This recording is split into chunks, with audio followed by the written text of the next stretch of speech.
Di sini saya akan memperjelaskan tentang apa itu politik identitas. Politik identitas adalah sebuah alat politik suatu kelompok seperti etnis, suku, budaya, agama, atau yang lainnya untuk tujuan tertentu. Misalnya sebagai bentuk perlawanan atau sebagai alat untuk menunjukkan jati diri di suatu kelompok tersebut. Pada tahun 2019 sebagai tahun politik karena di tahun ini diadakannya waktu itu pesta demokrasi terbesar seantero negeri Indonesia. Nah, sebenarnya pengertian politik identitas itu untuk mendapatkan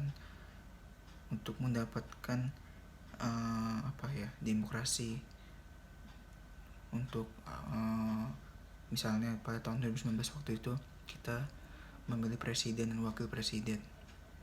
Nah, dengan caranya menyumbangkan suara dari kotak suara itu dan memilih salah satu dari calon yang bagi kita itu baik.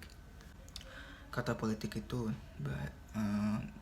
berasal dari bahasa Yunani yang artinya politika, yang mengacu pada pengertian bahwa para individu dalam sebuah komunitas dalam batas geografis tertentu berkehendak untuk melakukan pengelolaan wilayahnya, misalnya dengan membuat hukum-hukum, kebijakan-kebijakan, serta lembaga kebijakan politik. Jadi setiap langkah yang diambil dalam rangka mengelola sebuah wilayah dalam ranah formal bisa disebut sebagai kegiatan berpolitik. Kemudian kata identitas yang diambil dari bahasa Inggris yaitu identity memiliki arti ciri-ciri atau tanda yang khas. Menurut KBBI, identitas merupakan ciri-ciri atau keadaan khusus seseorang atau jati diri. Bisa dikatakan manusia yang memiliki identitas adalah mereka yang mampu menyadari bahwa tanda khusus atau ciri-ciri yang melekat pada dirinya. Berdasarkan dua pengertian di atas, bisa disimpulkan bahwa politik identitas adalah politik yang menekankan pada perbedaan-perbedaan yang didasarkan pada asumsi fisik, tubuh, kepercayaan, dan bahasa yang menjadi ciri atau tanda khas dari seseorang. Contoh terkenal adalah politik apartheid di Afrika yang membagi warganya menjadi dua golongan masyarakat berdasarkan ciri kulit fisik, yakni mereka yang berkulit hitam dan juga berkulit putih. Di Indonesia sendiri, politik identitas sering didasarkan pada kepercayaan dan suku bangsa.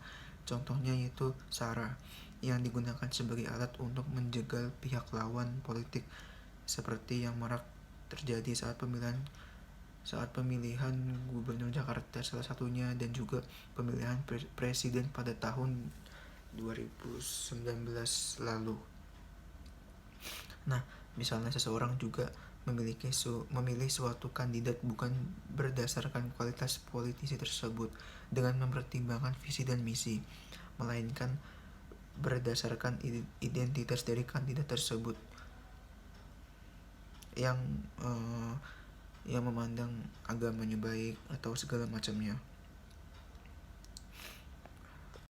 Politik identitas juga dihadirkan sebagai narasi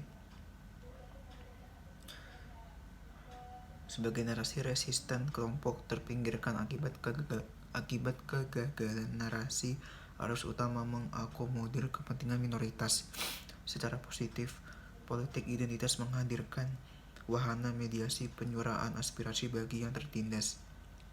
Fitur dikotomi oposisional menjadi fondasi utama yang membedakan perasaan kolektivitas kekitaan terhadap yang lain, tetapi kenyataannya pada tataran individual di era modernisasi yang serba menarik, muncul kegagapan untuk memahami struktur masyarakat yang plural. Maka intoleransi semakin meningkat. Pendeknya, terjadi ketidaksesuaian imajinasi sosial tentang kehidupan sehari-hari manusia modern dan interaksinya dengan masyarakat umum.